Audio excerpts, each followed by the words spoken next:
Thank you so much for coming. Could you tell a story that was a pivotal moment in your journey to financial success and stability? I think, throughout the course of trying to obtain financial literacy, I think there are several different points, especially with someone like myself who comes from absolutely nothing, and then you kind of, you work your way into the world that I'm in now and you start to make the type of money that we started to make. Just that initial shock of making that money is pivotal. And so for me, my first year salary was $850,000. Now, what most people don't know is they see when you sign an NBA contract, it come across the screen, such and such signed for 3 years, $80 million, whatever it is, right? So my first contract, I was a second round pick, the 35th pick. My first contract was 3 years, $2.6 million. Wow. My family saw that come across the screen and everyone else saw that come, and they think you got $2.6 million right away, right? And so you get drafted, I think I got drafted June 26th if I'm not mistaken. You don't get your first check until November 15th. So from June 26th to November 15th, you have to find a way to bridge that gap before you start getting paid. If you're not a top 5 pick, you're not getting shoe money. Right. You're not getting all of these other deals. So now you have to find a way to bridge that gap. Most guys take out a line of credit, which I took out a $20,000 line of credit, $30,000 line of credit. And then once you sign your contract, which I didn't sign my contract until after summer league because in a sense, as a second round pick, you have to make the team. And so I didn't sign my contract until sometime in August. I didn't have any money. Wow. And so the first pivotal moment for me was learning what taxes was. Okay. To me, my definition or my understanding of taxes was, and sometime in January or February every year, my mom get this money back and everybody's talking about taxes. Refund. And she get this money back, and for a couple weeks, we're doing really well. Right? We Living can go it up. shopping, a few things coming in and out of the house. Yep. Life's a little different for a couple weeks, and then after that, it's like back to normal. Right. And so to me, my understanding of taxes were always money coming in. Now, in bridging that gap, the NBA allows you to take out an advance of up to 15% of your salary as soon as you sign the contract. So I took out a $60,000 advance, and it hit my account, and it was 28 grand. And so I'm excited. Wow. I'm like, I've never seen $28,000, and like, it's right there. And so I called my agent, and I said, yo, this is amazing. There's $28,000 in my bank account. But where's the other 32? Like, I'm missing some money though, but this is... It's coming, right? You're like thinking it's coming, right? And he's like, well, taxes. Like, what are you talking about? Like, I'm supposed to get money back from tax. He's like, yeah, you're no longer in the position where you're gonna get money back from taxes. And just learning that right there at the very beginning, and essentially understanding that anything you make, you can almost count it for half. Right. Because half of it is going to the government. And that right there alone immediately taught me you don't have as much money as you think you have, and you won't have as much money as you think you're about to make. And that was really big for me. So that was your first real lesson on taxes. And so how did you deal with that going forward? Going forward, I had to understand that when I would sign deals off the floor and they would say if I signed some deal that I did a commercial or something and it was 20 grand, I had to understand and discipline myself to know that, okay, even if I want to go spend that 10, I can only go spend 10 and maybe not even a full 10 because at some point I'm gonna have to pay this other 10 for taxes. Right. And so it just kind of taught me the discipline of understanding the true value of a dollar. Yep. And essentially that I may take home 46 cents of every dollar. And so every time I get a dollar, I can't run and just spend that dollar. The whole thing is not yours. I have to understand if I run and spend the entire dollar, I'm in the hole. Right.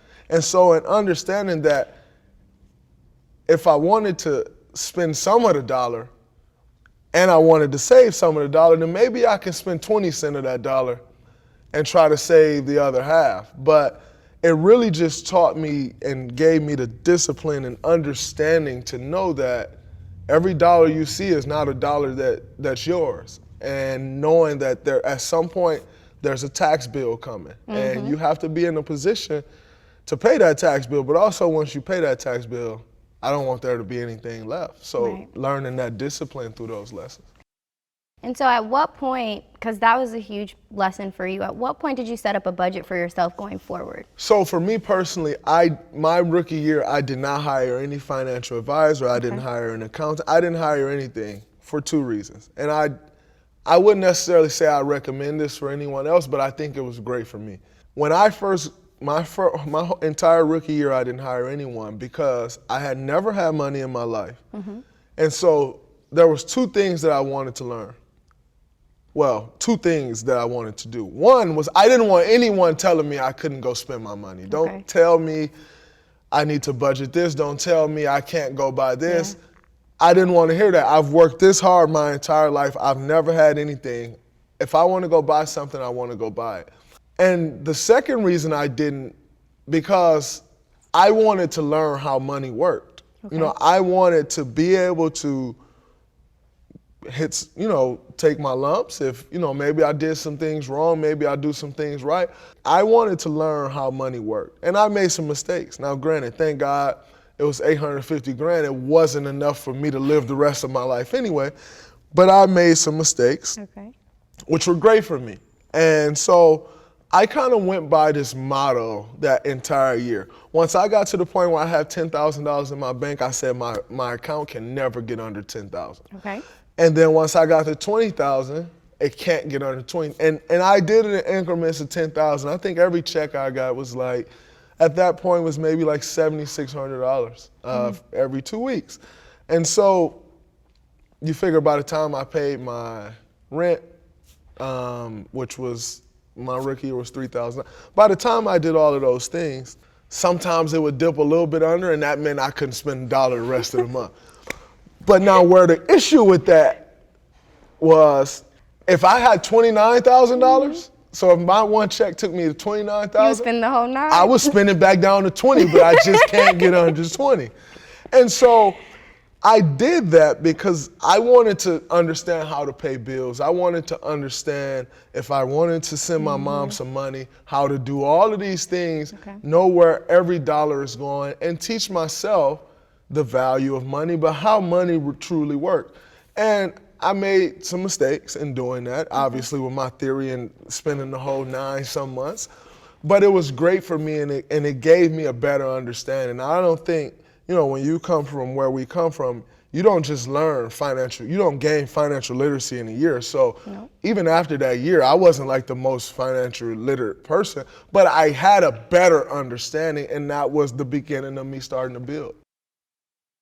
Maybe talk a little bit about when young athletes come out of college, you don't get that training. A lot of times you haven't even paid a bill, you don't know how to really go into life with those life lessons on how to run your life as a CEO, as a CFO.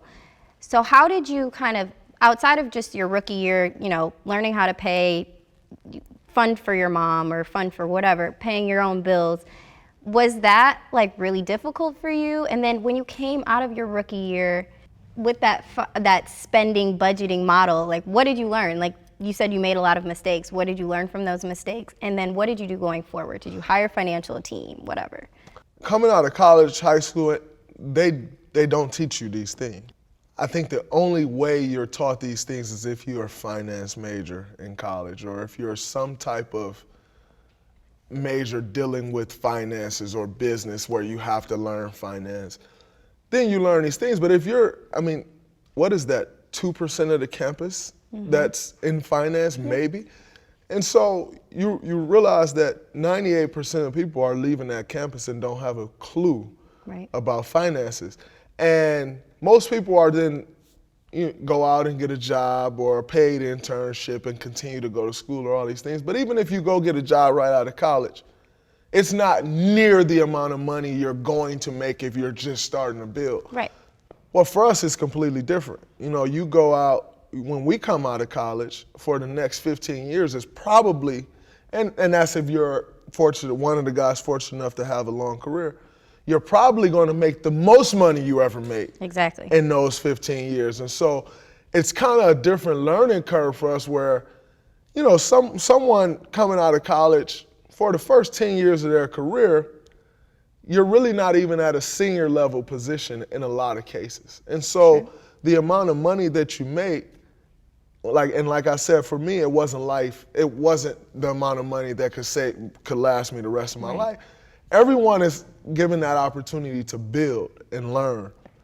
We're given that opportunity to build and learn, but you have to make decisions that is great for the rest of your life because you'll probably never make this type of money again.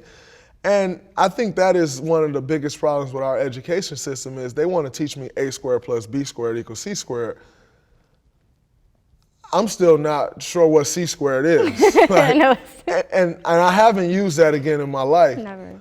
But they never taught me about taxes. They never taught me how to balance a checkbook. They never taught me how to pick an accountant or, the notion of athletes coming out of college and thinking, I need a financial advisor right away and don't even hire an accountant. Like the idea of that is backwards, but that's what we're taught, especially as athletes, that's what we're taught. Yeah. And so I just think it's ridiculous that those things aren't taught. And so I then had to learn, go out and learn those things for myself. So at the end of my rookie season, I went back to Michigan.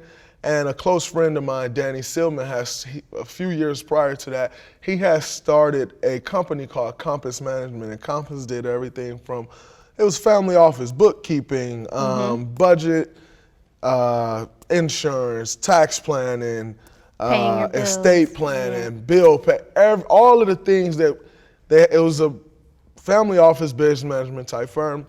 And I signed with them. And so Danny said, all right. I said, all right, Danny. I'm gonna sign with you now, what's the next steps? And he all right, well, first off, we need to open up your bank account, see how much money you got, see what you say.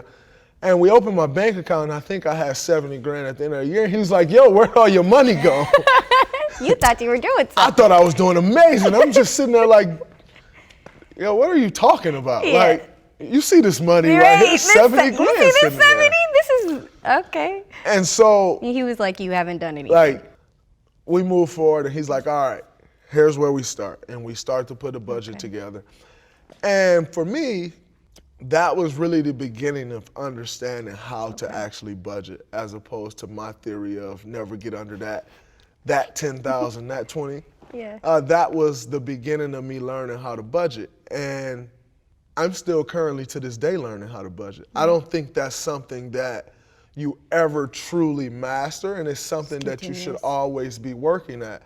Because I think in life we go through changes, and if you're not continuing to evolve in that, and you still think the way you were budgeting 10 years ago is going to work today, your life has evolved. That's not possible. And so I'm still constantly learning that, but I have a much better grasp of it today than I've ever had.